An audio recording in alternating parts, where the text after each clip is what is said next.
ତେଣୁ ନଦ ନଦୀରେ ସମୁଦ୍ର ତଟରେ ପରିपूर्ण ଓଡ଼ିଶାରେ ଗୋଟେ ଆଡଭେଞ୍ଚର ସ୍पोର୍ट्स ବା ଦୁଃସାହସିକ क्रीड़ा ପାଇଁ ଅଶେଷ ଅବସର ଅଛି ସୁଯୋଗ ରହିଛି।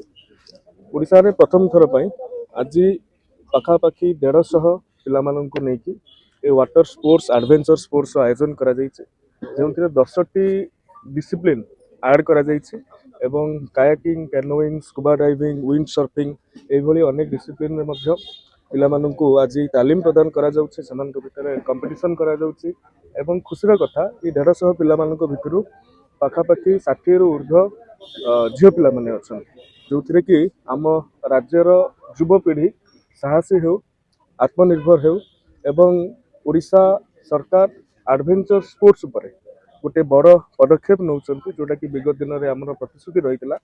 ଚଳିତ ବର୍ଷ କ୍ରୀଡ଼ା ବିଭାଗ ମଧ୍ୟ ସେଥିପାଇଁ ବଜେଟରେ ବ୍ୟୟବରାଦ କରିଛି। ଅଲିମ୍ପିକରେ ସବୁଠୁ ଅଧିକ ପଦକ ସୁଇମିଂରେ ହିଁ ଅଛି। ଏ ସୁଇମିଂ ଉପରେ ଫୋକସ୍ କଲେ ଆମର ମେଡାଲ ଟାଲି ବଢ଼ିପାରିବ ଏବଂ ଓଡ଼ିଆ ପିଲାମାନେ ବିଶେଷ କରି ପହଁରା ତାଙ୍କର ଡିଏନ୍ଏରେ ଅଛି କହିଲେ ଭୁଲ ହେବ ନାହିଁ। ତେଣୁ ଏ କଥାକୁ ଯଦି ଉପଯୁକ୍ତ ପାଣି ପବନ ଆମେ ଦେଇପାରିବା ତେଣୁ